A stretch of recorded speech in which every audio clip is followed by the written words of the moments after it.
चौरे मॅडमनी जेव्हा सुरुवातीला चर्चा केली माझ्याशी आणि या कार्यक्रमाचं स्वरूप सांगितलं, तेव्हा मी त्यांना हा विषय दिला. म्हटलं कृषी आणि संस्कृती दोन्हीशीही संबंधित तुमचं जे चर्चासत्र असेल तर शोध कृषी संस्कृतीचा हा विषय आपण घ्यायला हरकत नाही, म्हणून मी हा विषय घेतलेला आहे. किती वेळ बोलायचं म्हणजे तुम्ही सांगाल त्याप्रमाणे मला हा विषय करता येईल. पुढे मॅडम बाहेर गेलेत का? त्यांना सांगा म्हणावं 12:30 वाजलेले आहेत, कारण हा विषय खूप मोठा आहे. नाही, पुढचा फक्त येईल लेक्चर घ्या सर. आणि किती वेळ? 12:30 ते 1:30, 1 तास. ठीक आहे, नाही पुढचं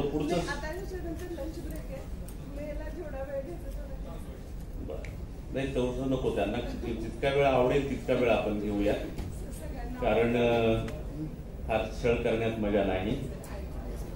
कारण हा विषय मी म्हटलं त्याप्रमाणे खूप मोठा आहे. परवा खरे वाचन मंदिर सांगली याला मिरजेला या विषयावर मी बोललो आणि खूप छान मॉब होता. तर मला सलग 2.5 तास लागले.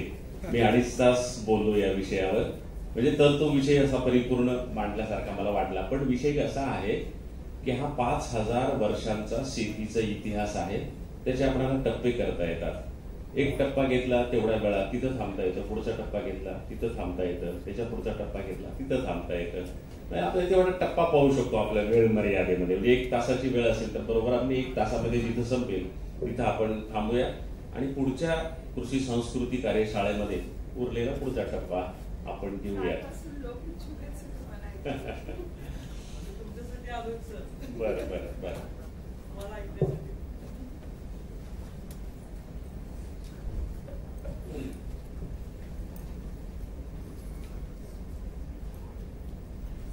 मित्र हो, आपणाला ज्ञात इतिहास हा सृष्टीचाच म्हणू आपण, माणसाचा तर नाही, की 35 लाख वर्षाचा इतिहास आपणाला ज्ञात आहे. त्याच्यामध्ये सुरुवातीला फलशोधन आणि शिकार या 2च अवस्था होत्या माणसाच्या. म्हणजे माणूस एक तर झाडावरची फळं तोडून खायचा, त्याच्यावर जगायचा. मग काही फळं काही झाडं उपलब्ध होईनाशी झाली, फळं उपलब्ध होईनाशी झाली आणि मग उपाशी माणसानं शिकार करायला सुरुवात केली, आपल्या भोवतीचे प्राणी मारून खायला सुरुवात केली. हा माणसाचा क्रम 35 लाख वर्ष सलग सुरू होता. त्याच्यानंतर माणसानं पशु मारण्याच्या ऐवजी पशु पाळायला सुरुवात केली. म्हणजे नुसती शिकार करून पशु मारून खायचा त्याच्याऐवजी पशु पाळायला सुरुवात केली आणि मग पशुपालनाचं युग सुरू झालं. ते युग जवळजवळ 5,000 वर्ष सुरू होतं आणि त्याच्यानंतर 5,000 वर्ष शेतीचं युग सुरू होतं. म्हणजे 5,000 वर्षापूर्वी खऱ्या अर्थानं शेती संस्कृती शेतीचं युग सुरू झालं. 300 वर्षापूर्वी यंत्रयुगाला सुरुवात झाली आणि गेल्या 30 वर्षापासून आपण संगणक सायबरचं युग सुरू झालं असं म्हणतो. पांडुरंग शास्त्री आठवले यांचं एक फार छान विधान आहे. ते विधान आपल्या विषयाला पूरक असं विधान आहे.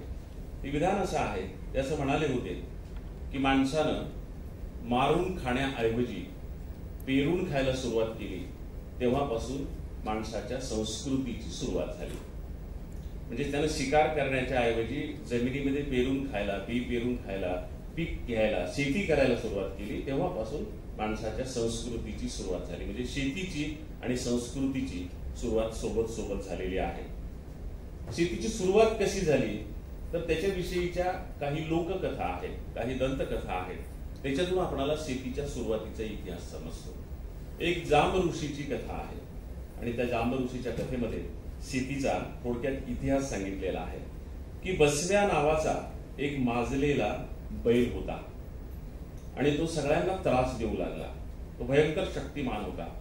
आजही धष्टपुष्ट बैल जर पाहिला तर आपल्याला बैलाची भीती वाटते, पण माणसानं त्याला व्यसन घातली, कासरा लावला, त्याच्यामुळं माणूस बैलाला आज भीत नाही. पण एखाद्या वेळेस उंच शिंगाचा दष्टपुष्ट बैल पाहायला लागेल की आपण अजूनही भीतो. तर तो बसव्या जो होता तो भयंकर क्रोधिष्ठ बैल होता आणि तो सगळ्यांना त्रास देऊ लागला आणि कुणालाच तो याच्यामध्ये येईना, ताब्यात येईना. मग ते याला ताब्यात घेण्याचं काम देवांनी जांब ऋषीकडे दिलं. ही जी लोककथा सांगितली जाते शेतीच्या सुरुवातीची आणि शेतीमध्ये बैलाच्या सुरुवातीची, ही जांब ऋषीची कथा आहे.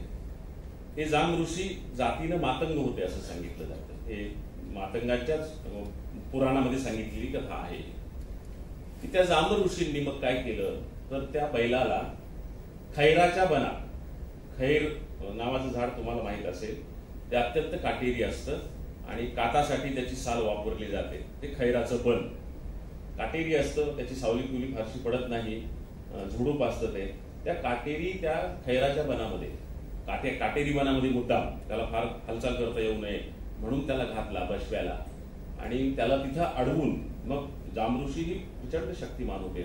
त्यांनी त्याची अशी 2 शिंग धरली आणि तुम्ही आजही पहा की बैलाची 2 शिंग असतात, त्याच्यामध्ये एक शिंग असल्याची खूण दिसते आपल्याला. म्हणजे तिथलं शिंग उपटलंय का काय नुकतंच असं वाटावं, अशी एक खूण 2 शिंगांच्या मध्ये दिसते. तर त्या बसव्याला 3 शिंग होती, म्हणजे बैलाला मूळ 3 शिंग होती असं म्हटलं जातं. तर जांब ऋषींनी ते मधलं शिंग उपटलं बैलाचं आणि त्या शिंगानं त्याचं नाक टोचलं, नाकाला छिद्र पाडलं त्या शिंगानं त्या बैलाच्या. आणि ते जे खैराचं झाड होतं त्याची काटेरी साल काढली आणि ती साल त्या छिद्रातून नाकात घातली आणि त्याची व्यसन तयार केली, त्याला ताब्यात आणलं, त्याला त्याची शक्ती, त्याच्यावर नियंत्रण आणलं. आणि मग आता याला काय करायचं तर ह्याला शेतकऱ्याच्या हवाली करून टाकू म्हणले. हा फार त्रास देत होता, याला आपण कायमचं कामाला जुंपून टाकू आणि म्हणून त्यांनी तो शेतकऱ्यांच्या हवाली केला. शेतकरी म्हणाला बाबा हे ठीक आहे, पण हा उद्या असाच गायींच्या मागं फिरू लागला, गायी दिसल्यावर माझा आऊत सोडून पळू लागला, तर याला मी काय करू. तर जांब ऋषी म्हणाले की त्याचाही तुला इलाज करून देतो. तर त्यांनी आज आपण जसं कुटुंब नियोजनाचं इंजेक्शन, कुटुंब नियोजनाचं ऑपरेशन करतो, तशा प्रकारची एक पद्धती बैलाला नपुसक करण्याची आहे. ती अजूनही ग्रामीण भागामध्ये मातंग समाजाची माणसंच करतात. बैल जेव्हा गोरा असतो त्याला अवताला हाणायचा असेल, अवताला लावायचा असेल तर त्या बैलाला नपुसक केलं जातं आणि त्याचं पुरुषत्व नष्ट केलं जातं, म्हणजे तो गायी मागं फिरू नये, औत सोडून इतरत्र जाऊ नये. जांब ऋषींनी त्याला ठेचून त्याला नपुसक केलं आणि ते शेतकऱ्याच्या हवाली केलं. हा जो बैल होता बसव्या, हा रागावला, तोही एक दैवतच होता.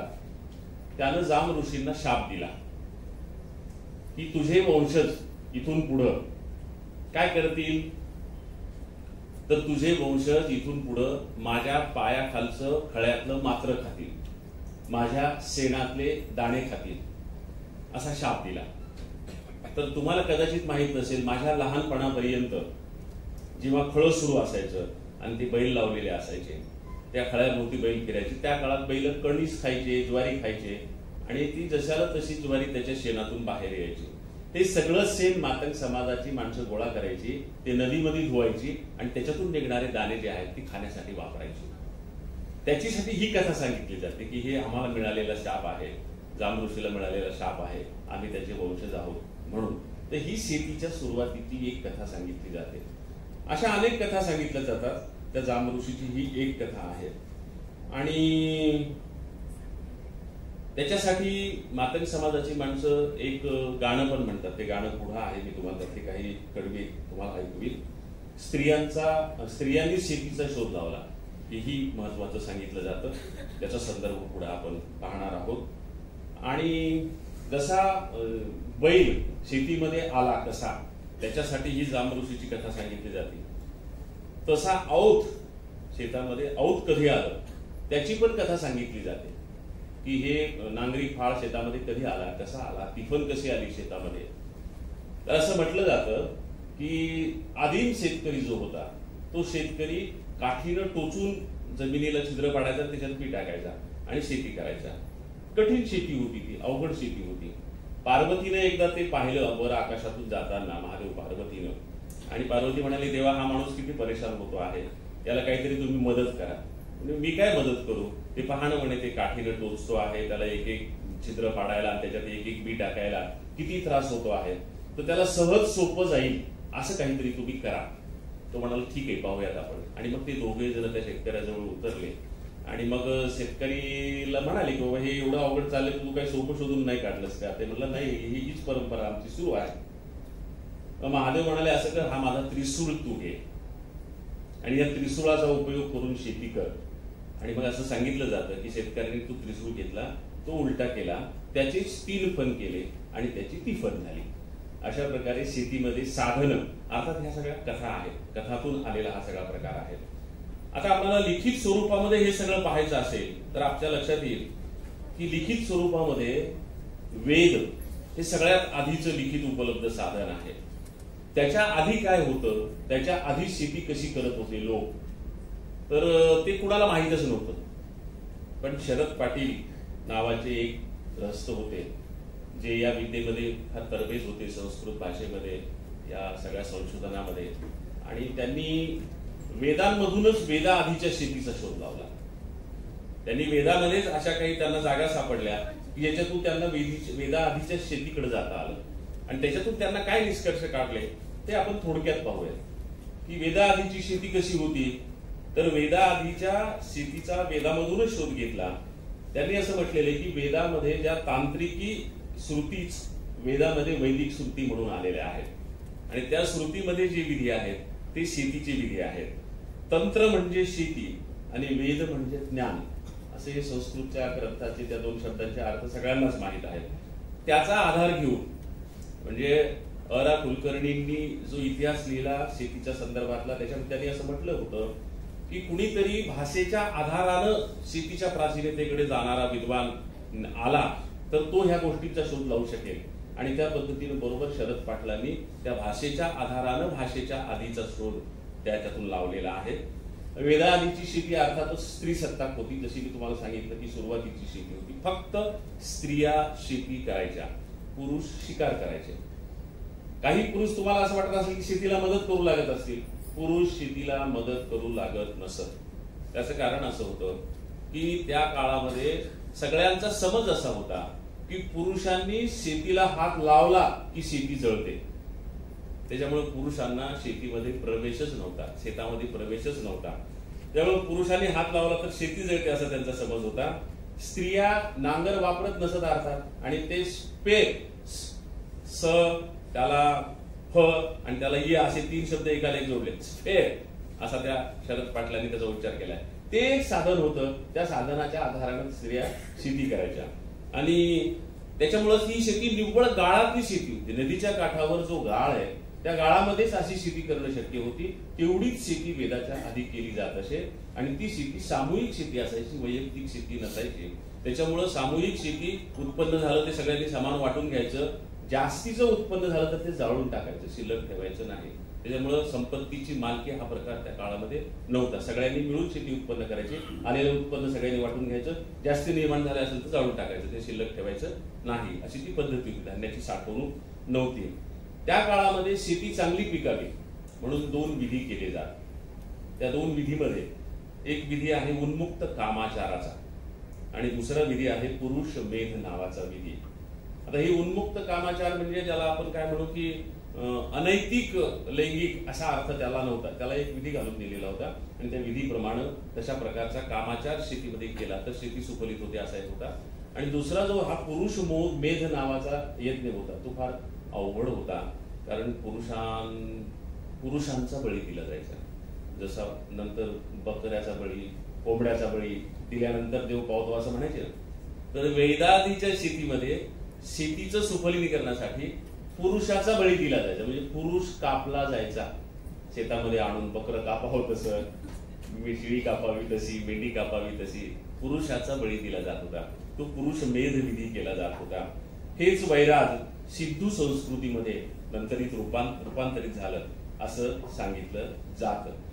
आता वैदिक शेती काय होती, वेदाच्या काळामध्ये जी शेती होती त्या वैदिक शेतीचं काय वैशिष्ट्य होतं, तर वैदिक शेतीमध्ये शेतीचे 2 प्रकार होते आणि त्याला स्त्रियांची नावं होती, सीता आणि उर्वरा. सीता हे जे सीतेचं नाव पुढं पडलं ती जमिनीत सापडली असं म्हणतात, तर ते त्या शेतीशी संबंधित आहे.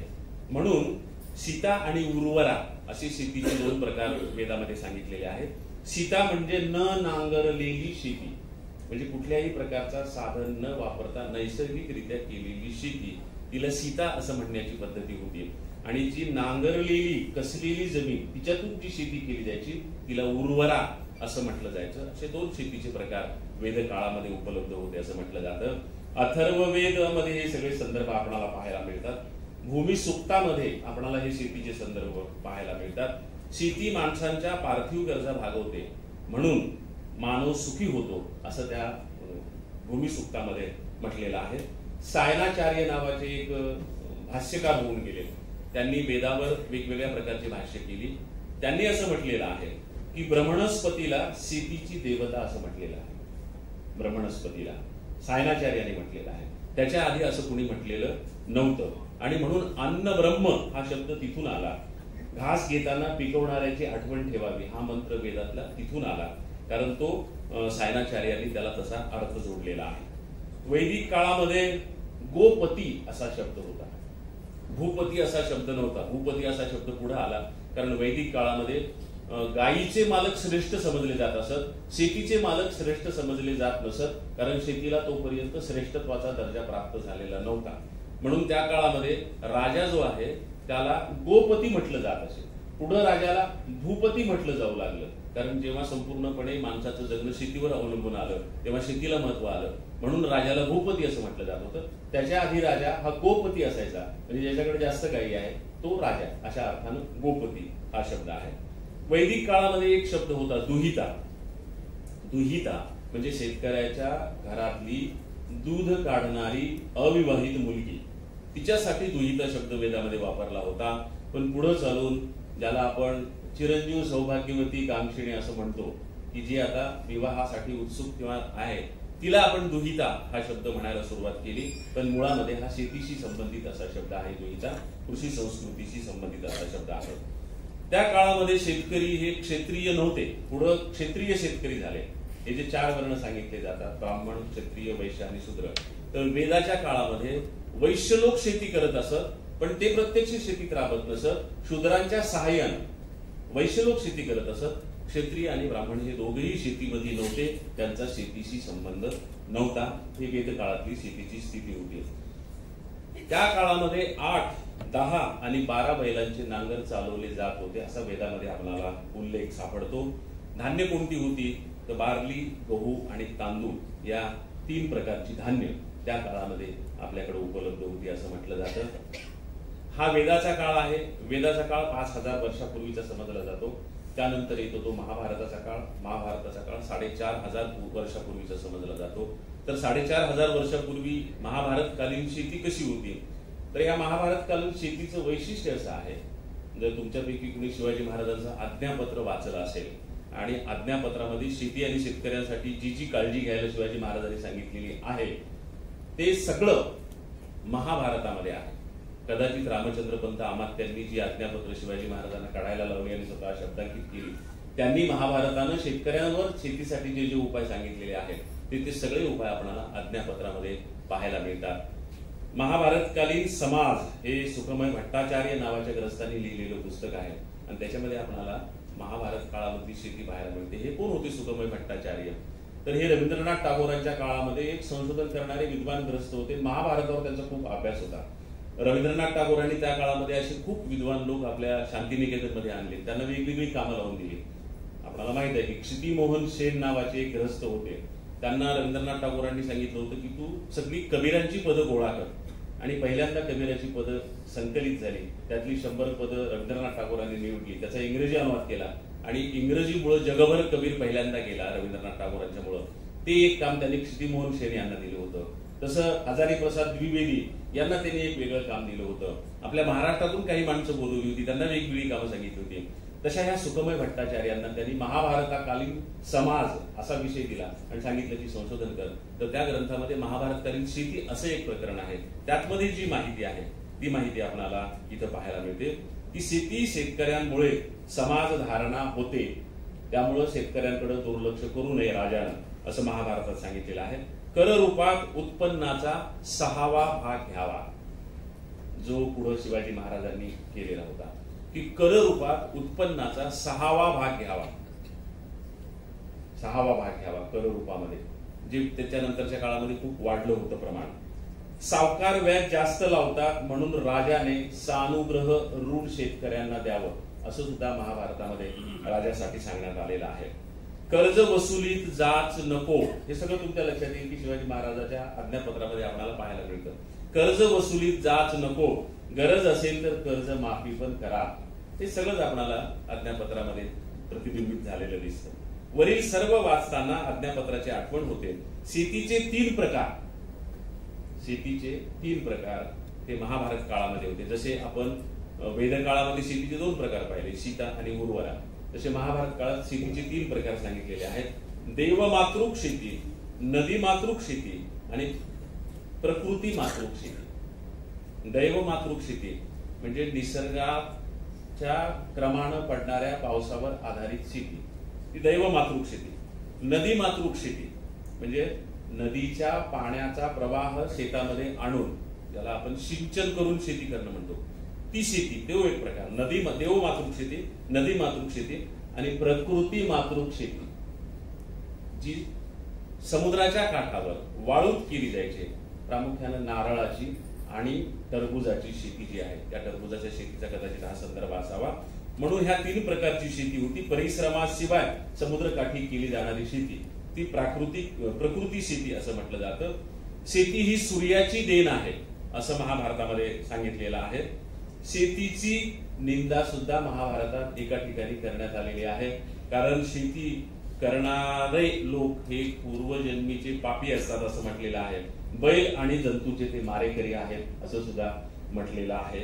शेती आणि गोपालनाला समान महत्व या महाभारत काळामध्ये होतं. जसं आपण वेद काळात पाहिलं की वेद काळामध्ये शेतीला महत्व नव्हतं, फक्त गायीला महत्व होतं म्हणून तो गोपती होता. या काळामध्ये महाभारत काळामध्ये दोन्हीला समान महत्व होतं, गोपालनाला आणि शेतीला समान महत्व होतं. पुढचा असा काळ होता की गोपालनाचं महत्व कमी झालं, शेतीचं महत्व वाढलं. म्हणजे आधी गोपालनाचं महत्व होतं म्हणून गोपती, महाभारत काळात दोन्हीचंही महत्व होतं समान, त्याच्यानंतर शेतीचं महत्व वाढलं म्हणून भूपती, तसा हा संदर्भ. गो महात्म्य जे सांगितलेलं आहे महाभारतामध्ये, त्याला कदाचित आपण आज अंधश्रद्धा म्हणू, पण लक्ष्मी गायींच्याकडे आली आणि गायींना असं म्हणाली की मला तुमच्या सोबत राहू द्या. तर गायी म्हणाल्या की आम्हाला तुझी गरज नाही, तू आमच्या सोबत नको. तर लक्ष्मीला गर्व होता की मला तर कुणी या या म्हणतं आणि मी स्वतः आले तरी या गायी मला जवळ येऊ देत नाही. तर मग तिनं विनंती केली की नाही मला येऊ द्या ना तुमच्या सोबत. तर गायी म्हणाले बाबा आम्हाला गरज नाही, कारण सुरुवातीला लक्ष्मी जरा गर्वानं बोलली होती गायींना की मी तुमच्या सोबत आले तर तुमचं महात्म्य वाढेल. तर गायी म्हणाले आम्हाला काही महात्म्य वाढवण्याची गरज नाही, तू वापस जा. पण नंतर ती म्हणाली की नाही मला तुमच्या सोबत राहू द्या. तिला जरा वाटलं की हे आपलं ऐकत नाहीये म्हणून, आणि नंतर ती इतकी खाली आली लक्ष्मी, ती म्हणाली ठीक आहे तुमच्या शरीरात नका राहू देऊ मला, निदान तुमच्या गोमूत्रात आणि शेणामध्ये तरी मला राहू द्या. म्हणून गायीच्या मूत्रात आणि शेणामध्ये लक्ष्मी वास करते असं त्या वेदामध्ये म्हटलेलं आहे. धार्मिक दृष्ट्या वगैरे आपण सोडून देऊ, श्रद्धा अंधश्रद्धा आपण सोडून देऊ, पण माझ्या लहानपणी मी स्वतः पाहिलेलं आहे की शेतकरी गायीच्या गोमूत्रामध्ये आणि शेणामध्ये लक्ष्मी राहते असं म्हणत असत, कारण त्याची शेती त्याच्यामुळेच पिकत असेल. आणि म्हणून शेणाला फार महत्व होतं आमचं, ते पूज्य म्हणून नव्हे. मला आठवतं आमच्या गावामध्ये धोतर, चांगलं धोतर घालणारे पाटील सुद्धा शेणाचा पोहटा दिसला तर तो उचलून शेणा पोहत्या पदरामध्ये घेऊन येत असत, कारण ते म्हणत अरे ही लक्ष्मी आहे, हे शेण आहे, त्याच्यापेक्षा माझं धोतर काय महत्वाचं आहे, त्याला डाग पडले तर चालतात पण शेण आणलं पाहिजे आणि आपल्या शेतामध्ये टाकलं पाहिजे. त्याच्यामुळे गायीच्या शेणामुताला खत म्हणून जे महत्व होतं त्याच्यामध्ये लक्ष्मी असते, आणि म्हणून खताला लक्ष्मी म्हणण्याचा जो प्रकार आहे, उकिरड्याला लक्ष्मी म्हणण्याचा प्रकार आहे, उकिरड्याला पाय न लावण्याचा प्रकार आहे, तो प्रकार आपल्याला तिथून पाहायला मिळतो. पण ती कथा तशी एक लक्ष्मीच्या संदर्भातली, गायीच्या शेणामुताला लक्ष्मी असते असं सांगितलेले आहे. पुढे आपल्या लक्षात येईल की 2 ऋषी असे आले की ज्यांनी शेतीवर स्वतंत्र ग्रंथ लिहिले, एक कश्यप आणि दुसरा पाराशर. कश्यप ऋषीनं काश्यपीय कृषी सूक्त लिहिलं आणि पाराशरानं कृषी पाराशर नावाचा ग्रंथ लिहिला. या 2 ग्रंथामध्ये एशियाटिक ॲग्रो हिस्ट्री सोसायटी म्हणून हैदराबादला सिकंदराबादला एक सोसायटी होती. नेने नावाचे ग्रस्त महाराष्ट्रातलेच होते. ते युनोमध्ये होते, पण त्यांनी नंतर स्वतंत्रपणे शेतीच्या संशोधनाचा इतिहास शोधणारी एक संस्था स्थापन केली आणि तिच्या वतीनं असे काही फारसी, संस्कृत, मराठी ग्रंथ त्यांनी शोधून काढले आणि ते ग्रंथ प्रकाशित केले. त्याच्यामध्ये हे 2 ग्रंथ त्यांनी संस्कृत मधले प्रकाशित केलेले आहेत. काश्यपीय कृषी शतक आणि कृषी पाराशर नावाचे, जे पूर्णपणे शेती या विषयाला वाहिलेले ग्रंथ आहेत. त्याच्यामध्ये काही गोष्टी सांगितलेल्या आहेत. हे जे ऋषी आहेत ते इसवी सन पूर्व 100 वर्षापूर्वी सियालकोटमध्ये हे पाराशर नावाचे ऋषी होऊन गेले, ज्यांनी कृषी पाराशर नावाचा ग्रंथ लिहिला. 4 वेद आणि 6 शास्त्रात पारंगत असलेल्या ब्राह्मणालाही भूक जखडते तेव्हा शेतकऱ्यापुढेच हात पसरावे लागतात, असं या पाराशर ऋषीनं त्यांच्या कृषी पाराशर ग्रंथात सांगितलेलं होतं. सोन्या चांदीनं मढलेल्यांनाही शेवटी अन्नच खावे लागते, असंही कृषी पाराशरानं आपल्या ग्रंथामध्ये सांगितलं होतं. हवामान शास्त्राचा सविस्तर परामर्श, हवामान शास्त्राची सविस्तर पहिल्यांदा मांडणी या कृषी पाराशरमध्ये करण्यात आलेली होती. कारण सगळी आपली शेती ही पावसावर अवलंबून होती, हवामानावर अवलंबून होती. म्हणून ह्या हवामानाचा अभ्यास केला तर शेतकऱ्यांना काही त्या उपयुक्त गोष्टी होतील, म्हणून हवामानाचा सखोल अभ्यास या कृषी पाराशर ग्रंथात पाहायला मिळतो. कश्यप ऋषी हे इसवी सनाच्या 7व्या शतकात होऊन गेलेले आहेत.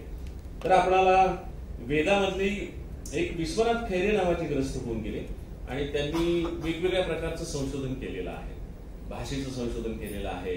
त्याच्यामध्ये त्यांनी वेदातील गाणी नावाचा वेदांमधल्या कृषी विषयक रुचांचा अनुवादाचा एक ग्रंथ केलेला आहे आणि त्याच्यामध्ये वेदामध्ये कुठकुठल्या रुचा आहेत की ज्याच्यामध्ये शेतीचे संदर्भ येतात.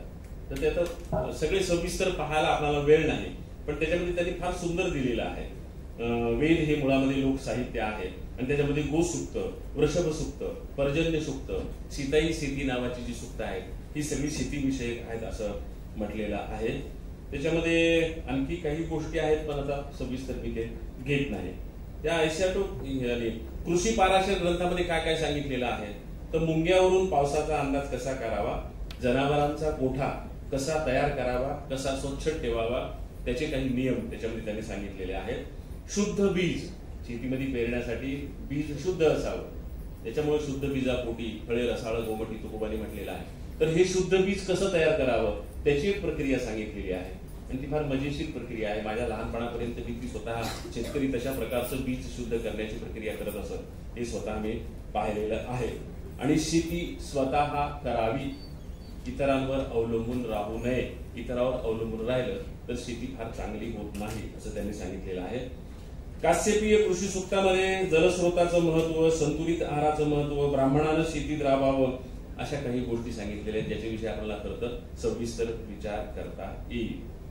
आता काही गोष्टी ज्या आहेत, बौद्ध काळ जो आहे यानंतर येतो तो प्रामुख्यानं बौद्ध काळ. हे सगळं धावतं घेतो, अतिशय धावतं घेतो. बौद्ध काळामध्ये इसवी सनाची मागची आणि पुढची जी शतकं आहेत, काही शतकं, 2-3 शतकं आधीची, 2-3 शतकं नंतरची, हा काळ प्रामुख्यानं जैन आणि बौद्ध या 2 धर्मांनी व्यापलेला काळ आहे. शेतीमध्ये हिंसा पदोपदी घडते, जंतू मरतात, वनस्पती कापाव्या लागतात, म्हणून जैन समाज काही दिवसांनी शेतीतून बाहेर पडला. जैन समाज शेतीत नाही राहिला, तो व्यापार आणि शहराकडे वळला. पण बौद्ध समाज त्या काळामध्ये जो होता तो उलट गावागावाकडे गेला आणि गावागावातले जे ग्रामणी असायचे ते बौद्ध असायचे. आज आपण ज्याला पाटील म्हणतो त्याला त्या काळामध्ये ग्रामणी म्हणायचे. बुद्ध काळामध्ये लोखंडाच्या भट्ट्यांचा शोध लागला, ज्या भट्ट्या अजूनही बिहारमध्ये शाबूत आहेत, त्या भट्ट्या सुरू आहेत. त्याच्यामुळे शेतीमधल्या साधनांना लोखंड उपलब्ध होऊ लागलं.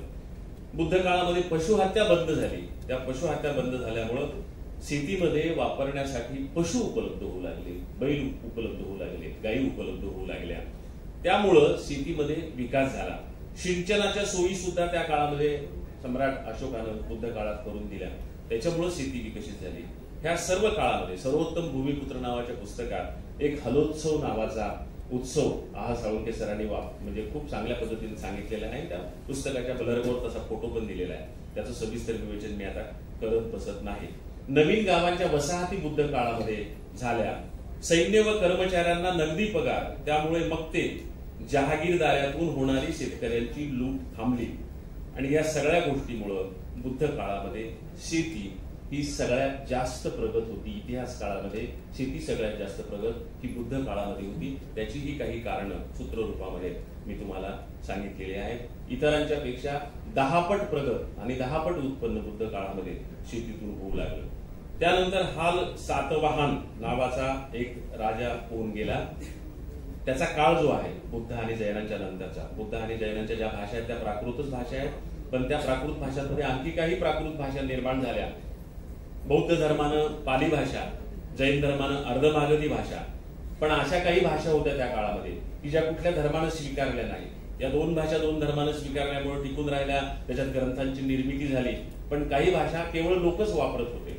त्याच्यामध्ये पैशाची नावाची एक भाषा होती, महाराष्ट्री प्राकृत नावाची एक भाषा होती, आणि ती जी महाराष्ट्री प्राकृत भाषा आहे त्या महाराष्ट्री प्राकृत भाषेमध्ये हाल सातवाहनानं एक गाथा सप्तशती, म्हणजे मुळामध्ये त्या भाषेमध्ये प्राकृत महाराष्ट्रीमध्ये त्याचा उच्चार होतो गाहा सप्तसई, गाहा सप्तसई, पण नंतर त्याचं संस्कृतमध्ये रूपांतर झालं, त्याचं शीर्षक बदललं, गाथा सप्तशती असं त्याचं नाव झालं. त्याच्यामध्ये 7 शतक म्हणजे 700 गाथा आहेत, म्हणून त्याला गाथा सप्तशती असं म्हटलेलं आहे.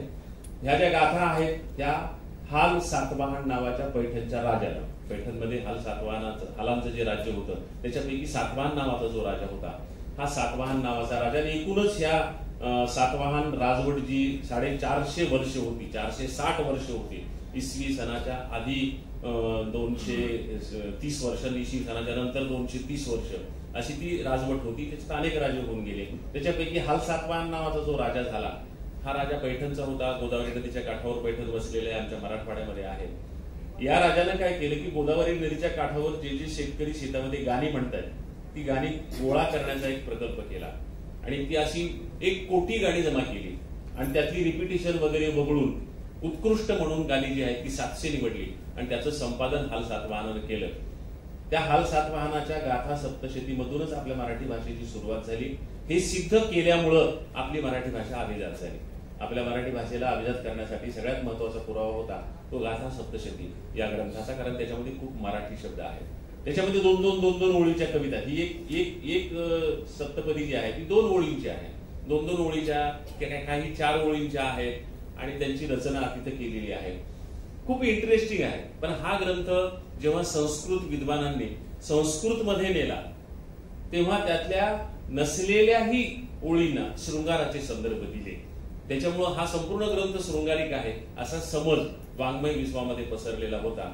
पण आचार्य सहज भागवत यांनी असं सिद्ध केलं की हा शृंगारिक ग्रंथ नाहीये, ह्या सगळ्या शेतकऱ्यांच्या गाथा आहेत. याच्यामध्ये शेतकऱ्यांची सुखदुःख सांगितलेली आहेत. खूप साध्या गोष्टी असतात पहा, पण त्याच्यामधून किती चांगल्या प्रकारे जीवन अभिव्यक्त करता येतं. 1-2 ओळीची गाथा आहे मुकुंद, इतकी चांगली आहे की एक मुलगी बाळंतपणासाठी आणलेली आहे, ती गरोदर आहे. आता मुलगी बाळंतपणासाठी आली की आई तिला तिचे डोहाळे विचारते की बाई तुला काय खाऊ वाटायले, तुला काय खाऊ वाटायले, आणि ते सगळं करून खाऊ घालण्याचा आई प्रयत्न करत असते. तसं एक आई आपल्या मुलीला विचारते की तुला काय खाऊ वाटत आहे. पण त्या मुलीला हे माहित आहे की आपली आई गरीब आहे आणि आपणाला जे खाऊ वाटते ते ती देऊ शकणार नाही, आणि तिनं ते देण्याचा प्रयत्न केला तर तिला खूपच आटापिटा करावा लागणार आहे. मग माझ्या आईची कशाला परेशानी करायची, म्हणून ती काय सांगते माहितीये, ती आई जेव्हा विचारते की तुला कशाचे डोहाळे लागले, तुला काय खाऊ वाटते, तर तेव्हा ती म्हणते आई मला नाही का कशाचेच डोहाळे लागले, मला फक्त सारखं पाणी प्यावं वाटतं, सारखं पाणी प्यावं वाटतं. कारण ते पाणी देणं आईला अवघड नाही, गोदावरी नदीच्या काठावरच ती राहते, पाणी मुबलक प्रमाणामध्ये ती देऊ शकते, त्याच्यामुळे केवळ मला पाणी प्यावंसं वाटतं अशा प्रकारे ती मुलगी सांगते. एक शेतकरी आहे एका गाथेमध्ये, तो शेतामध्ये काम करतो आणि कापसाच्या शेतामधून जात असताना, काम करत असताना त्या बाया पुरुष त्यांना त्या खुरकुटे ज्या असतात कापूस काढून घेतल्यानंतर टोकदार असतात त्या फिरू लागले की त्याचे सरपाटे पडतात अंगावर. तर ते पुन्हा हे असे दिवाळीच्या दरम्यानचे ज्याला आपण काय म्हणतो की हस्ताचं ऊन असतं त्या काळामध्ये, आणि त्या हस्ताच्या उन्हामुळं त्या चरपाट्यांमध्ये घाम जातो, त्या घामामुळं ते चरचर करायला लागतं, खाजतं. पण त्याला तेल लावायला पाहिजे ना, पण त्या शेतकऱ्याकडे तेल नाहीये ते नरम पडण्यासाठी, म्हणून तो शेतकरी पुन्हा पुन्हा थोड्या वेळानं नदीमध्ये उतरतो आणि तेलाच्या ऐवजी त्याला पाणी लावून ती आपली आग थंड करण्याचा प्रयत्न करतो. अशा गरिबीच्या गाथा सुद्धा आहेत. त्याच्यानंतर आणखी काही इतक्या सुंदर गाथा आहेत. एक साळीची गाथा आहे आणि त्या साळीच्या गाथेमध्ये पुस महिन्यामध्ये एक शेतकरी शेतामध्ये गेलाय, साळीचं पीक उभं आहे. त्या काळामध्ये दव पडायला सुरुवात झालेली असते. साळीचं पीक जे आहे त्या पिकाला लोंब्या असतात, लोंब्या त्या खाली असतात, गव्हाच्या वरी असतात, त्याला ठुशा म्हणतात किंवा ओंब्या म्हणतात, आमच्याकडे ओंब्या. त्याला ओंब्या आणि याला लोंब्या म्हणण्याचं कारण तेच आहे, ह्या लोंबलेल्या असतात म्हणून ह्या लोंब्या आणि त्या वर असतात म्हणून त्या ओंब्या, असं त्याचा ते शब्द आहे. तर ह्या लोंब्या ज्या होत्या, तो शेतकरी पुस महिन्यात शेतात गेलेला आहे, दव पडायला सुरुवात झालेली आहे, धुकं आहे आणि त्या ज्या लोंब्या आहेत त्याला खाली कुसळ आहेत, त्याच्यातून ते दवाचे एखादा थेंब खाली पडतो आहे. शेतकऱ्याला वाटतं की साळी रडत आहे, माझ्या साळी रडत आहे. पण ह्यांना रडायला काय झालं? शेतामध्ये तर व्यवस्थित पाणी दिलेलं आहे, चांगल्या मजबूत आलेल्या आहेत, त्या कसदार आलेल्या आहेत, त्या मग रडत का आहेत? म्हणजे तो अशा कल्पना करायला, तो शेतकरी बांधावर फिरत असताना तो म्हणतो की या पुस महिन्यामध्ये सकाळी सकाळी साळींनो तुम्ही का बरं रडत आहात? आणि मग तोच उत्तर शोधण्याचा प्रयत्न करतो की पुढं चालून उखळ आणि मुसळ या दुष्टांशी आपला संबंध येणार आहे, या कल्पनेनं तुम्हाला आताच रडू येत आहे काय? अशी एक सुंदर गाथा आपणाला त्या साळीच्या गाथेमध्ये पाहायला मिळते. आणखी एक गाथा आहे, बोराची गाथा आहे. फार इंटरेस्टिंग गाथा आहे. एक शेतकरी दिवसभर शेतामध्ये कष्ट करून काम करून थकून भागून येतो. त्याची बायको घरी असते. त्या काळात तिला कदाचित शेतात काम नसेल, लहान लेकरू असतं, लेकरू सांभाळायला घरी थांबले असेल. नवरा एक दिवस शेतातून थकून भागून आला असताना ती त्याला दारात थांबावते, म्हणते थांबा थांबा थांबा, आत येण्याची घाई करू नका, मला तुम्हाला एक गोष्ट दाखवायची आहे. तो म्हणता अगो मी थकलेला आहे, मला येऊ दे, मला हातपाय धुवू दे, मला देवाच्या पाया पडू दे, मग मला काय तुला गोष्ट दाखव. नाही मला तेवढा वेळ नाही, मला तेवढा धीर होत नाही, थांबा तुम्हाला मी पटकन आणून दाखवते आणि मग तुम्ही हातपाय धुवा. तर ती आतमध्ये जाते आणि देव्हाऱ्यावरून एक वस्तू उचलून आणते आणि नवऱ्याला म्हणते पहा काय. तो म्हणतो काय गाढव आहेस तू, मी शेतकरी माणूस आहे, ते मला कळत नाही का, हे बोर आहे, बोर आहे. ती म्हणते नीट पहा. तो म्हणतो हो बाई बोरच आहे. ती म्हणते जरा नीट पहा ना, मग मी बोर का दाखवते आहे. तर तो म्हणतो याच्यावर दोन काहीतरी बारीक बारीक खुणा उमटलेल्या आहेत. हा मला तुम्हाला त्या दाखवायच्या. त्या मला कशाला दाखवायच्या? तर ती म्हणते की आपल्या बाळाला पहिल्यांदा फुटलेल्या दाताच्या खुणा त्यानं पहिल्यांदा या बोरावर उमटवल्या होत्या, म्हणून हे बोर मी देव्हाऱ्यावर नेऊन ठेवलं होतं आणि हे बोर तुम्हाला दाखवायची मला उत्सुकता होती, म्हणून ही बोर मी तुम्हाला दाखवत आहे. म्हणजे ही 2000 वर्षापूर्वीची गोष्ट आहे. 2000 वर्षापूर्वी गोदावरी नदीच्या काठावरच्या एका शेतकरी स्त्रीला आपल्या बाळाच्या दाताच्या पहिल्या खुणा बोरावर जपून ठेवाव्याशा वाटतात. ही कल्पना पुढे एकदा मी हे टीव्ही आले, टीव्हीवर ते मला वाटतं काहीतरी नॅशनल जिओग्राफी चॅनल आलं ना, तर ते आपलं सगळ्यात इंटरेस्टिंग आपल्यासारख्यांचं चॅनल, निसर्ग त्याच्यामध्ये सगळं आता काय काय निसर्गाचं येतं नवीन. तर त्याच्यामध्ये एक वाघावरच्या शोध प्रकल्पाचा व्हिडिओ मी पाहत होता. एका जंगलामध्ये वाघाला काहीतरी आजार झाला आणि वाघ आजारी पडून मरू लागले. तर तो काय आजार आहे त्याचं संशोधन करावं, त्याचा उपाय शोधावा म्हणून शास्त्रज्ञांची एक टीम त्या जंगलामध्ये जाते. तर तुम्हाला सगळ्यांना ती कदाचित तुम्ही पाहिलं असेल तर सगळ्यांना माहित असतं की दुरून बाणानं किंवा बंदुकीनं त्यांना इंजेक्शन टोचावं लागतं. मग ते बेशुद्ध पडल्यानंतर मग त्यांच्या जवळ जाऊन आपल्याला त्याचं संशोधन करावं लागतं. मग तशा प्रकारे इंजेक्शन टोचून नंतर पुन्हा त्याला रिसर इंजेक्शन देऊन किती वेळ त्याला बेशुद्धीमध्ये तो राहील अशा प्रकारचे इंजेक्शन देऊन तशा प्रकारचं संशोधन ते करतात. तर त्यांनी तो वाघ उचलून आणला, त्यांना हवा असलेल्या तेवढ्या वेळाचं त्याला त्यांनी गुंगीचं औषध दिलं आणि मग त्याचं संशोधन करायला सुरुवात केली. कुणी नख तपासू लागलं, कुणी त्वचा तपासू लागली, कुणी केस तपासू लागले, कुणी त्याचं तोंड उघडून तोंड जबडा जो आहे तो जबडा तपासू लागले. त्याच्या घशातून काहीतरी एक विचित्र आवाज येत होता. तर एक शास्त्रज्ञ त्या आवाजाचं रेकॉर्डिंग करू लागला. त्यासाठी त्याने त्याचा माईक त्याच्या तोंडात ठेवला आणि तेवढ्यामध्ये काय झालं माहित नाही, शास्त्रज्ञाचा अंदाज चुकला असेल. ते जे गुंगीचं औषध जेवढ्या वेळापुरतं दिलं होतं त्याच्या आधीच वाघ सावध झाला, वाघ शुद्धीवर आला आणि वाघ शुद्धीवर आला शास्त्रज्ञ बेशुद्ध पडले. कारण आता आपलं काही करणं, एकदम तो वाघ उठून उभा राहिला ना, शुद्धीवर आला वाघ आणि शास्त्रज्ञ आजूबाजूला पळून गेले आणि वाघाला पण भीतीच वाटत होती, एवढी ही सगळी माणसं आपल्याला काय करत होती. वाघ पळायला लागला. शास्त्रज्ञाला वाटलं बरं झालं, पण तो एक शास्त्रज्ञ त्या वाघाच्या मागे पळायला लागला. लोक म्हणाले अरे का पागल आहेस तर तू त्याच्या मागे कशाला पळतो आहेस. तो म्हणतो माझा माईक त्याच्या तोंडात ठेवलेला आहे संशोधन करण्यासाठी. म्हणजे जाऊ दे ना माईक तुझा, कशाला त्याच्या मागे जातोस. तर हा त्याच्या मागे गेला. तोपर्यंत वाघाने काय केलं होतं की तो आपल्या तोंडात काहीतरी आहे हे पूर्ण शुद्धी केल्यानंतर त्याच्या लक्षात आलं, त्यानं तो चावून टाकून दिलेला होता माईक. ते शास्त्रज्ञानं तो माईक आणला. बाकीचे शास्त्रज्ञ म्हणाले याचा काय उपयोग आता, चावून टाकलाय त्यानं. तर तो म्हणाला नाही, हा आता जास्त मूल्यवान झालेला आहे, कारण या जंगलाच्या राजाच्या दाताच्या खुणा या माईकवर उमटलेल्या आहेत. हा माईक मी आयुष्यभर सांभाळणार आहे, माझ्यासाठी हा अविस्मरणीय असा आहे. म्हणजे 2000 वर्षापूर्वी बोरावर आपल्या दाताच्या खुणा जपणारी एक शेतकरी स्त्री आणि 2000 वर्षानंतर आधुनिक काळामध्ये त्या माईकवर वाघाच्या दाताच्या खुणा जपणारा एक शास्त्रज्ञ, एक मला विलक्षण साम्य वाटलं, त्याच्यामुळे त्या गोष्टी मी तुम्हाला सांगितल्या. अशा कितीतरी गोष्टी. आता संत तिरुवल्लुवर नावाचे एक फार चांगले ऋषी होऊन गेले, त्यांना ऋषीच म्हणायला पाहिजे, संत नाही ते, कारण त्यांनाही जवळजवळ त्यांनी तमिळ वेद असं म्हटलं जातं. त्यांनी कुरुल नावाचा ग्रंथ लिहिला होता, त्याला तमिळ वेद असं म्हटलं जातं. आणि गमतीचा भाग असा आहे की या कुरुलचा, हा जो कुरुल आहे, या कुरुलचा मराठी अनुवाद 75 वर्षापूर्वी झालेला आहे. तो साने गुरुजींनी केलेला आहे, तो जेलमध्ये असताना केलेला आहे. कॉन्टिनेंटलने त्याचं पुस्तक प्रकाशित केलेलं आहे आणि त्यानंतर ते अनेकांनी केलेलं आहे, पण फारसं कोणाच्या वाचनात नसतं. तो इतका सुंदर आहे साने गुरुजींनी केलेला अनुवाद कुरुलचा. आणि साने गुरुजींनी त्याला जवळजवळ एक 60-70 पानांची प्रस्तावना लिहिलेली आहे. केरळचा इतिहास त्याचा सांभाळलेला आहे आणि त्या संत तिरुवल्लुवरांविषयी सांगितलेला आहे.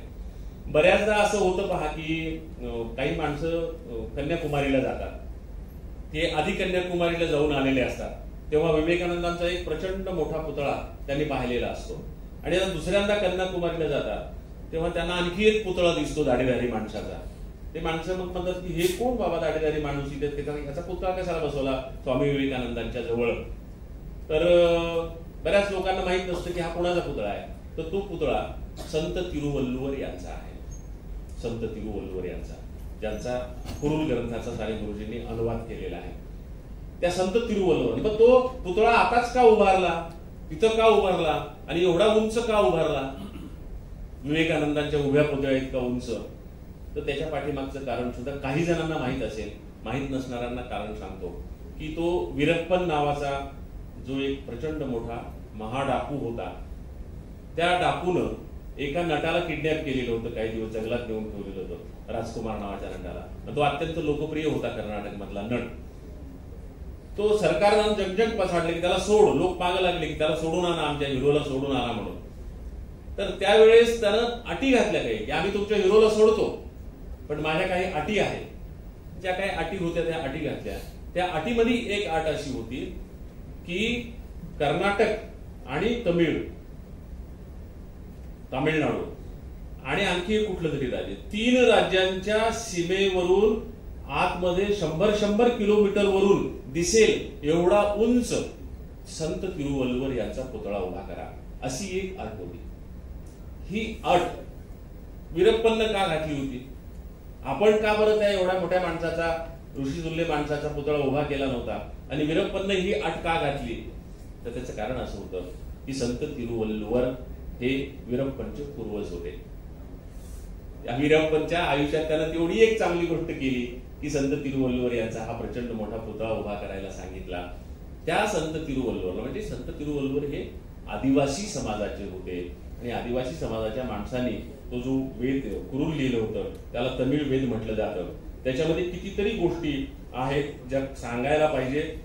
त्यातले एकच फक्त ओळ तुम्हाला सांगतो की शेतकऱ्यांनी शेतात काम करायचे थांबवले तर सर्व इच्छांचा त्याग करून निरीच्छ झालेल्या लोकांनाही जगणे अवघड जाईल. अशा कितीतरी ओळी त्यानं शेतकऱ्यांविषयी, एक सुक्तच आहे त्याच्यामधलं, एक संपूर्ण सर्ग त्याच्यामध्ये शेतीविषयक लिहिलेला आहे. कौटिल्याच्या अर्थशास्त्र त्यानंतरचा भाग येतो आणि कौटिल्याच्या अर्थशास्त्रामध्ये सुद्धा शेतीविषयी खूप चांगला सविस्तर विचार केलेला आहे. शेतीला अडथळे कशाचे आहेत तर त्यानं सांगितलं तमाशे, जुगार, दारू, अड्डे हे शेतीमधले अडथळे आहेत. तुमच्या लक्षात येईल की पुढे चालून RR पाटलांनी जी डान्स बार बंदी घातली तशा प्रकारची बंदी घालावी असं हे तुम्हाला कौटिल्यानं त्याच्या अर्थशास्त्रात सांगितलेलं की यांना बंदी घातली तरच शेतीची प्रगती होईल, नाही तर आमचे शेतकरी लोक यांच्या नादी लागून वाया चाललेले आहेत असं तेव्हा त्यांनी सांगितलेलं होतं. बीज शुद्ध करण्यासाठी तिकडे पाराशर ऋषींनी काही नियम सांगितलेले होते, ह्यानं पण काही नियम सांगितलेले होते कौटिल्याने. त्यानं असं म्हटलं होतं की बियाला मध, तूप, डुकरांची चरबी यांचा लेप लावावा, म्हणजे बी जास्त तरारून उगवतं. हे कौटिल्यानं त्याच्या अर्थशास्त्रामध्ये सांगितलेलं आहे. मी माझ्या लहानपणी पाहायचो की अशा प्रकारचा लेप केल्याशिवाय बी पेरलं जात नसे. आणि तो लेप कशाचा असायचा, तर गाईच्या शेणामुताचा लेप असायचा. त्याच्यामुळे सकाळी उठल्या उठल्या गोमूत्र जमा करण्यासाठी आम्हाला गोठ्या गोठ्यातून फिरावं लागायचं पेरणीच्या काळात, कारण सगळ्यांनाच गोमूत्र लागायचं. त्याच्यामुळे सगळ्यात आधी कोण जातो आणि तो गोमूत्र गोळा करतो हे मी स्वतः पाहिलेलं आहे. त्यामुळे बीज शुद्ध करण्याची जी प्रक्रिया आहे, शेण, माती आणि गोमूत्र एकत्रित करून त्याच्यामध्ये बी घोळसायचं आणि मग ते पेरायचं. तर ह्याने काय सांगितलं, बियाला मध, तूप आणि डुकराची चरबी यांचा लेप लावावा असं सांगितलेलं आहे. जमिनीची प्रतवारी कशी करावी ते सुद्धा कौटिल्यानं सांगितलेलं आहे. गायरानं, दुधाचा धंदा, गुराखी यांचे काही नियम कौटिल्यानं दिलेले आहेत. फार सुंदर नियम दिलेले आहेत. ते एकच नियम सांगतो त्यातला की गाईचं दूध किती काढावं आणि वासराला किती ठेवावं याचा त्यांनी नियम घालून दिलेला आहे. आणि जो दूध काढणारा दूध वासरासाठी ठेवत नाही त्याची बोट छाटावीत, अशा प्रकारची शिक्षा त्याला सांगितलेली आहे कौटिल्यानं त्याच्या अर्थशास्त्रामध्ये. अशा कितीतरी सुंदर सुंदर गोष्टी. चक्रधर स्वामी आहेत, पुढे ज्ञानेश्वर आहेत. मला वाटतं झाले आता 15 मिनिटं बाकी आहेत. त्याच्यामुळं मराठी साहित्यावर मी येतच नाही. हे जे तमिळ, संस्कृत, प्राकृत ग्रंथ होते त्याच्यामधला शेतीचा शोध मी तुम्हाला तेही शॉर्टकट पद्धतीने सांगितला. चक्रधर स्वामी आणि ज्ञानेश्वर या दोघांचे 2 संदर्भ सांगतो आणि मी थांबतो. खूपच पसारा आहे मोठा. मुकुंद म्हणाला तशा माझ्या कविता वगैरे इथं मी अजिबातच म्हणणार नाही, कारण तो विषयच नाही. कारण मी इथं या शेतीचा, संस्कृतीचा शोध घेण्यासाठी म्हणून माझी नियुक्ती झालेली आहे. आता फक्त मी चक्रधरांच्या लीळाचरित्रामधले काही संदर्भ सांगतो आणि नंतर ज्ञानेश्वरांचे संदर्भ सांगतो. पुढे तुकारामावर साळुंके सरांनी स्वतंत्र ग्रंथच लिहिलेला आहे. पुढे खूप खूप आहे. अगदी साने गुरुजी आगरकरांचा शेती संस्कृतीच्या शोधाविषयीचे संदर्भ खूप चांगले आहेत, पण ते सांगायला आपणाला वेळ नाहीये. त्याच्यामुळे फक्त चक्रधर आणि ज्ञानेश्वर सांगतो तुम्हाला. चक्रधर हे ज्ञानेश्वरांच्या आधीचे आपल्या महाराष्ट्रात होऊन गेलेले एक मोठं प्रस्थ आहे, तुम्हाला माहित आहे. त्यांना संत म्हणू देत नाहीत महानुभाव लोक. त्यांचं म्हणणं की ते ईश्वराचे अवतार होते, त्यांना तुम्ही संत कसं काय म्हणता. त्याच्यामुळे संत मालिकेत त्यांना घेत नाही. आणि चक्रधर स्वामी गुजरातचे होते, महाराष्ट्रात आले, महाराष्ट्रात गावोगाव फिरले आणि त्या काळामध्ये गावोगाव सगळी शेतीच होती. त्याच्यामुळे इतके शेतीचे संदर्भ तुम्हाला लीळाचरित्रामध्ये पाहायला मिळतात की त्याच्यावर स्वतंत्र लेख मी लिहिलेले आहेत. त्यातला फक्त एक लीळा मी तुम्हाला सांगतो की शेतीचं महत्व सांगणारी चक्रधर स्वामीची लीळा. तर चक्रधर स्वामी आणि त्यांचे काही भक्त म्हणजे नागदेवाचार्य, पांडेजी, त्यांचे आणखी काही भक्त हे सगळे एका बांधावरून चालले होते. दुपारची वेळ होती, भर ऊन होतं आणि एका शेतकऱ्यानं भर रानामध्ये आपलं औत उभं केलं होतं आणि ते औत उभं करून तो झाडाखाली जाऊन थोडा वेळ बसला होता. तिथे बिंगी होती, पाणी पीत बसला होता. म्हणजे उभा असलेला बैल लावलेला नांगर शेतामध्ये उभा होता आणि तो झाडाखाली जाऊन बसलेला होता. चक्रधर स्वामीला थोडी आपल्या शिष्यांची गंमत करण्याची हुक्की आली. तर ते म्हणाले, तुमच्यापैकी कोणाकोणाला नांगर चालवता येतो रे? तर सगळे म्हणाले, हो आम्हाला चालवता येतं. मग पांडेजी म्हणून एक त्यांच्या सोबत होते ग्रस्त. त्याला म्हणाले, तुम्हाला पण चालवता येतो? ते म्हणाले, हो चालवता येतो. त्याला काय विद्या लागते? चालवता येतो. चालवतो. म्हणजे चालवा बरं. मग पांडेजी गेले. त्यांनी ती नांगराची मूठ कशी धरावी हे त्यांना माहित नव्हतं. कशी बशी धरली, कासरा कसा आखडावा, कसा ढिला सोडावा, बैलांना कसं चुचकारावं, कारण बैलाला त्यांच्या भाषेत बोलावं लागतं ना. ते भाषेत कसं बोलावं, कसं चुचकारावं त्यांना, तर ते काही त्यांना जमेना. ते बैलही वाकडे तिकडे चालायला लागले. नांगर एकदा इकडे पडायलाय, मग पांडेजी पुन्हा इकडे पडायले, पुन्हा नांगर तिकडे पडायलाय, पांडेजी पुन्हा तिकडे पडायले. थोडा वेळ पुढे गेले की चक्रधर स्वामी म्हणाले, पांडेजी या या या, कळली तुमची विद्या, कळलं तुमचं ज्ञान.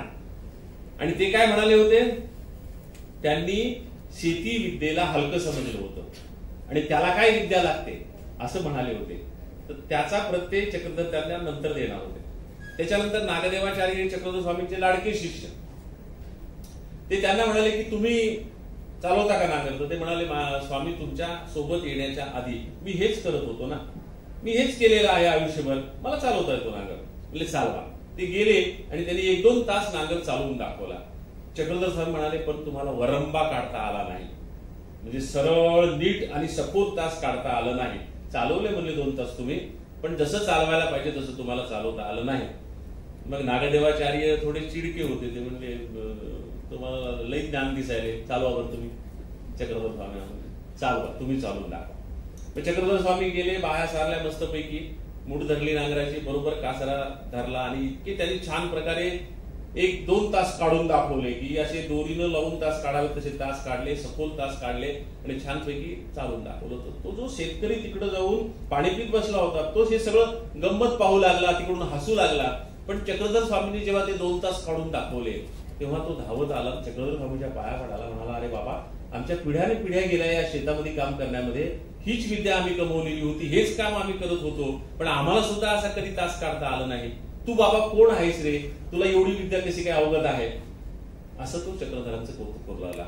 आणि मग चक्रधर स्वामी म्हणाले की पांडेजी, शेती चालवायला विद्या लागते, ती ही विद्या आहे आणि ती विद्या तुमच्या पोथ्या पुराणातल्या विद्यापेक्षा कुठल्याही प्रकारे कमी नाही.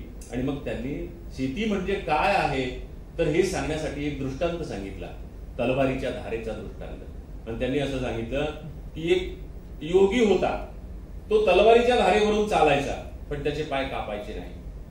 कसा चालायचा तर तो योगी असल्यामुळं आपल्या संपूर्ण शरीराचं ओझं हवेत तोलून धरण्याची त्याला किमया साध्य होती. त्याच्यामुळे त्याचं वजन पडायचं नाही. वजन पडल्यावर तर लगेच पाय चिरला असता ना. तो अगदी आपलं सगळं वजन तोडून तंतोतंत तो चालायचा. त्याच्यामुळे तलवारीवरून तो चालला तरी त्याचा पाय कापायचा नाही.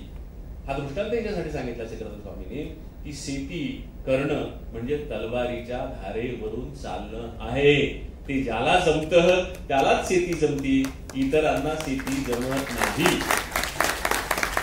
शेतीला विद्या लागत नाही असं जे तुम्ही म्हणाले ना पांडे, ती चूक आहे. शेती हीच मोठी विद्या आहे आणि त्यातली विद्या आल्याशिवाय कुणाला असे नांगर चालवता येत नाही.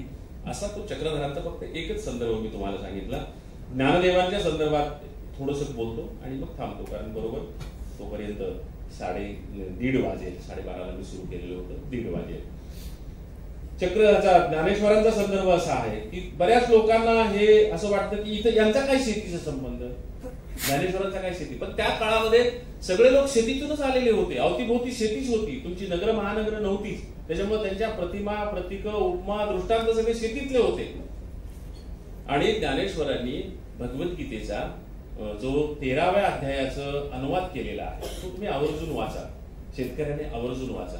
शेतीचं इतकं सूक्ष्म ज्ञान त्याच्यामध्ये आलेलं आहे. त्याचं कारण काय आहे तर भगवद्गीतेचा 13वा अध्याय हा क्षेत्रज्ञ योगो नाम, म्हणजे प्रत्येक अध्यायाचा एक विषय ठरलेला आहे. तर 13व्या अध्यायाचा विषय काय आहे, क्षेत्रज्ञ हा त्याचा विषय आहे. क्षेत्र म्हणजे शेत आणि क्षेत्रज्ञ म्हणजे शेतकरी. शेतकऱ्याला तरी क्षेत्रज्ञ म्हणलेले, त्या शेताचा जाणकार. जसं चक्रधरांनी सांगितले की ती विद्या आहे, त्या विद्येचा जाणकार, तसं ज्ञानेश्वरांनी सांगितलं की क्षेत्र म्हणजे शेती आणि क्षेत्रज्ञ म्हणजे शेतकरी, त्याचा जाणकार. सॉरी, हे ज्ञानेश्वरांनी नव्हे, हे श्रीकृष्णानं सांगितलेलं आहे, त्याचा अनुवाद ज्ञानेश्वरांनी केलेला आहे. त्याच्यामुळं हा जो शेती आणि शेतकऱ्याच्या रूपकावर खेळवलेला भगवद्गीतेचा 13वा अध्याय, त्याचा अनुवाद करताना ज्ञानेश्वरांनी संपूर्ण त्या काळातल्या महाराष्ट्राच्या शेतीचं रूपक त्या अध्यायामध्ये वापरलेलं आहे. नाना कृषी वळू आपुले, पांगुरवी पेरिले, तैसे झाकी निपजले दान पुण्य, अशा ओव्या त्याच्यामध्ये येतात. केळीचे दळवाडे, हळू पोकळ आवाडे, परी फळोनिया गाडे, रसाळ जैसे, अशा सुंदर सुंदर ओव्या त्याच्यामध्ये येतात. तो संपूर्ण अध्याय शेतीच्या रूपकातला असल्यामुळं शेतीचे खूप संदर्भ आलेले आहेत. पुढे एकनाथी भागवतामध्ये सुद्धा फार संदर्भ आलेले. मला वाटलं होतं की एकनाथी भागवतामध्ये काय असणार आहे, शेतीचं काही नसेल. आणि माझी ही लेखमाला सुरू झाल्यावर एक वारकरी माझ्याकडे आला आणि तो म्हणाला की सर, भागवतामध्ये पण खूप शेतीचे संदर्भ आले. म्हटलं आता मूळ भागवत मी कुठून वाचू सगळं. ते म्हटलं तुम्ही वाचू नका. म्हटलं मग? तो म्हणाला मी तुम्हाला सगळ्या ओव्या काढून देतो. आणि त्यांनी मला भागवतामधल्या 100 शेतीविषयक ओव्या काढून दिल्या आणि त्यावर आधारित शेतीचे भागवत नावाचा मी ग्रंथ लिहिला. तसं ह्या ज्ञानेश्वरी मधल्या 13व्या अध्यायामध्ये असे खूप चांगले संदर्भ आपल्याला पाहायला येतात.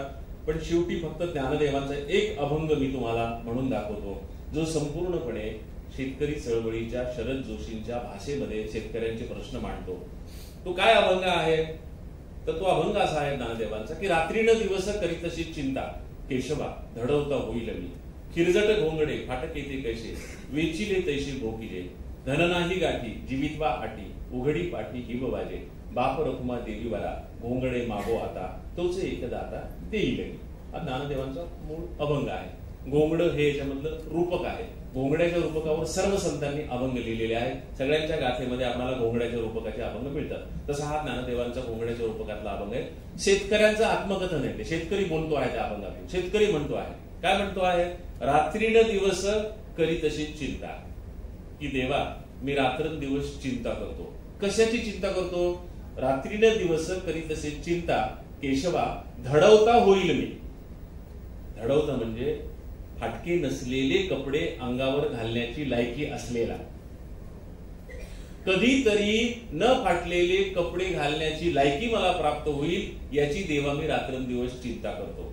रात्री न दिवस करी तसे चिंता केशवा धडवता होईल मी. पण काय होतं, खिरजट घोंगडे, पण माझ्या वाट्याला कायम खिरजट घोंगडे येतं. खिरजट घोंगडे फाटके ते कैसे, ते नेहमी फाटलेलंच असतं माझ्या वाट्याला येतं तेव्हा. खिरजट घोंगडे फाटके ते कैसे, कशामुळे माझ्या वाट्याला येतं?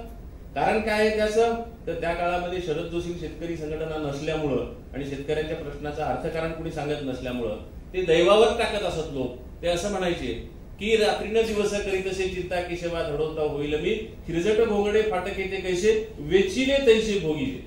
म्हणजे आधीच्या जन्मात मी काहीतरी पाप केलं होतं म्हणून शेतकऱ्याच्या पोटी जन्माला आलो आणि म्हणून माझ्या वाट्याला हे दुःख येतं. रात्री न दिवस करीत असे चिंता केशवा धडवता होईल मी खिरजट घोंगडे फाटके ते कैसे वेचिले तैसे भोगिले. धन नाही गाठी, माझ्याजवळ पैसे नाही, माझ्या गाठीला धन नाही. धन नाही गाठी जीवितवा आटी, ते धन मिळावं म्हणून मी माझा जीव आटवतो आहे, रात्रंदिवस कष्ट करतो आहे. धन नाही आटी जीवितवा गाठी, धन नाही गाठी जीवितवा आटी, मी आटवतो आहे पण मला कपडे मिळत नाहीत. धन नाही गाठी जीवितवा आटी उघडी पाठी हिव वाजे, माझी पाठ उघडीच राहते आणि मला थंडी वाजते. देवा मला घोंगडं कोण देईल, कधी देईल? आणि मग दैवाच्याच मागे जाऊन त्या काळात ज्या पद्धतीने लोक उत्तर शोधत असत तसं शेवटी ज्ञानदेव म्हणतात बाप रखुमा देवीवरा घोंगडे मागो आता. त्यालाच मागू आपण घोंगड. चला, बाप रखुमा देवीवरा घोंगडे मागो आता, तोच एक दाता देईल की, तोच एक दाता देईल की. इथं मला वाटतं मी थांबायला हरकत नाही. 1 तास झालेला आहे आणि खूप धावत्या पद्धतीने मी हा सगळा इतिहास तुम्हाला सांगितलेला आहे. तुम्हाला सांगितल्याप्रमाणे कमीत कमी 2.5 तास हा सगळा विषय मांडायला लागतात. पण त्याचं नुसतं मुखदर्शन का होईना तुम्हाला घडवण्याचा मी प्रयत्न केला. या सगळ्या मंडळींनी, चौरेताई, चौरे साहेब आवर्जून मला इथं बोलवलं, त्याबद्दल मी त्यांचे आभार मानतो. आणि एवढा अवघड विषय असूनही तुम्ही सर्वांनी तो ऐकून घेतला त्याबद्दल तुमचेही आभार मानतो आणि थांबतो. धन्यवाद, नमस्कार.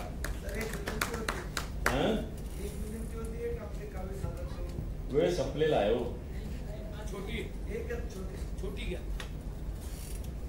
कोणती कविता घ्यायची तुम्ही सांगावं. गावाकडे चल माझ्या दोस्ता, काट्या कुट्याचा तुडवीत रस्ता, माझ्या गावाकडे चल माझ्या दोस्ता. काट्या कुट्याचा तुडवीत रस्ता, माझ्या गावाकडे चल माझ्या दोस्ता. कशी उन्हात उन्हात तळतात माणसं, कशी मातीत मातीत मळतात माणसं. कशी उन्हात उन्हात तळतात माणसं, कशी मातीत मातीत मळतात माणसं.